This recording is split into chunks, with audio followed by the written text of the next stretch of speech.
The Bible condemns the wealthy harder than the South condemns voting rights for minorities. So how did we ever get to GOP Jesus? Meet the National Association of Manufacturers, an organization that still exists today as the most influential tax-exempt 501c6 lobbying firm in the industry. Near the end of the Gilded Age in 1895, the self-proclaimed Big 50 of industrial titans created NAM in response to workers unionizing. Years pass, the global economy collapses, and FDR becomes president. All the while, NAM adds members to its roster and tirelessly attacks the New Deal. But everyone hates corporate greed, so like Anakin without the high ground, their attacks fall short.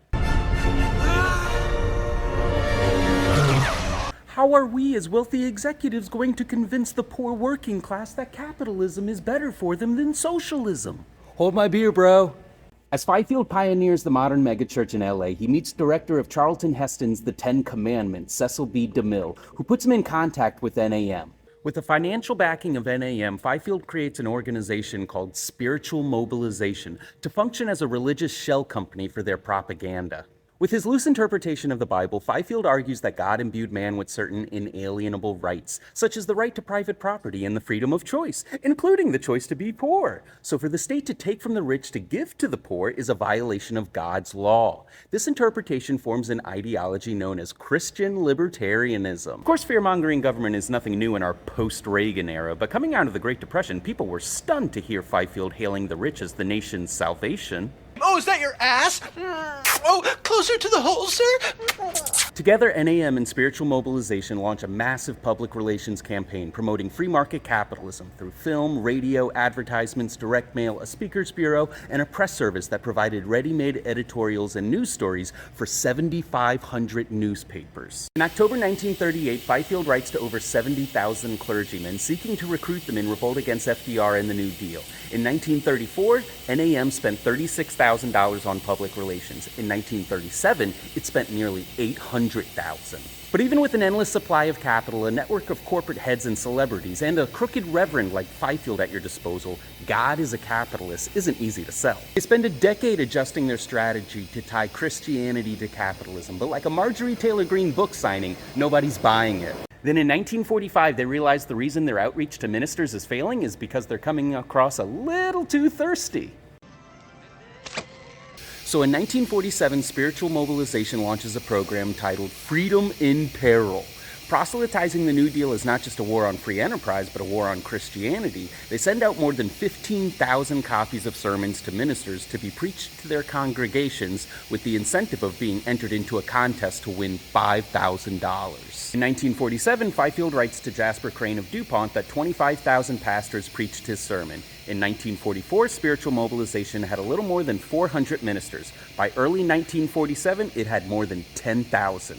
NAM is so pleased they near double Fifield's budget. Citing a poll showing ministers as the most influential molders of public opinion, Pew tells his wealthy friends Spiritual Mobilization should be at the top of the list for all their donations. Unaware of where his funding is coming from, in February of 1948, journalist Carrie McWilliams writes a cover story depicting Fifield as a charlatan, prostituting himself to his wealthy shadow donors. In response, Charles White of the Republic Steel Corporation sends out mass mailers to other business owners and executives, calling Fifield a personal friend, and asks them to send a check at once. Within a few months, Spiritual Mobilization raises over $100,000. Emboldened, Fifield and NAM launch a radio show called The Freedom Story, hosted by Fifield. They market the show to radio stations as a means of fulfilling their public service requirements. In exchange, Spiritual Mobilization gets free airtime.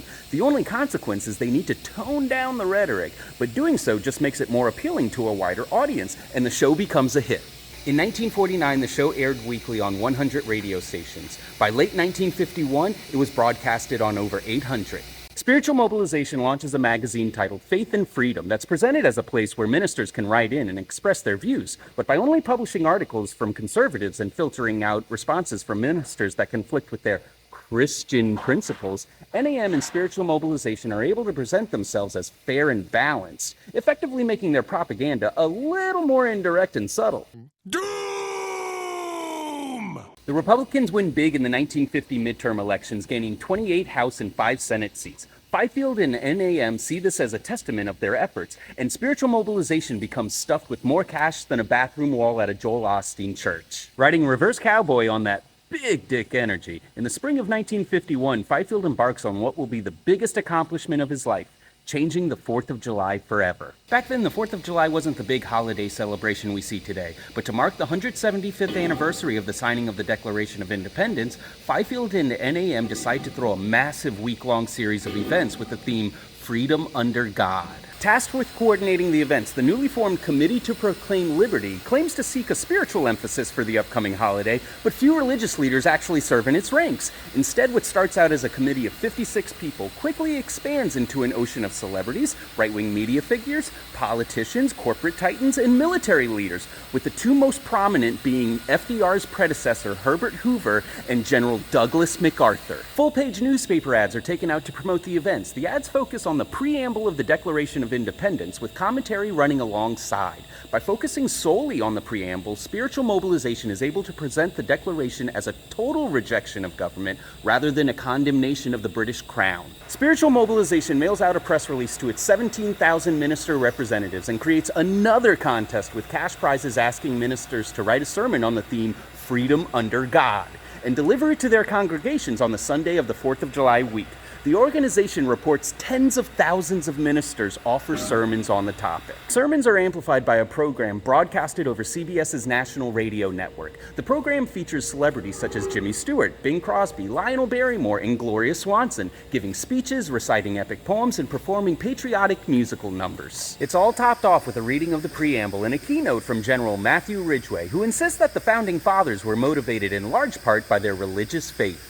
The 4th of July Freedom Under God festivities go nationwide with a full 10-minute coordinated ringing of church bells. Towns and cities all across the country hold events in celebration, with air raid sirens as wild and proud as that of the American Eagle, according to a newspaper, and gathered readings of the preamble of the Declaration to reflect upon the blessings we enjoy through freedom under God. 50,000 residents flood the Los Angeles Coliseum in attendance of 8 circus acts, a jet plane demonstration, and a fireworks display that promises to be the largest in the entire country, all under the theme, Freedom Under God Needs You. Reverend Fifield opens the ceremony while actor Gregory Peck delivers a dramatic reading of the Declaration's preamble. The festivities are such a success that the Committee to Proclaim Liberty decides to make them an annual tradition and keep the spirit of its central message alive.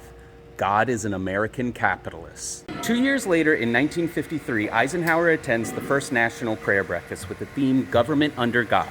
A year after that, the words Under God are added to the Pledge of Allegiance. Another year later, in 1955, Congress mandates In God We Trust to be included on all U.S. currency. And in 1956, Congress passes a joint resolution declaring In God We Trust the national motto. By successfully tying Christianity to capitalism, spiritual mobilization became an unnecessary expense for NAM, and Fifield loses their support. But they find a new man of God to invest in, and his name is Billy Graham.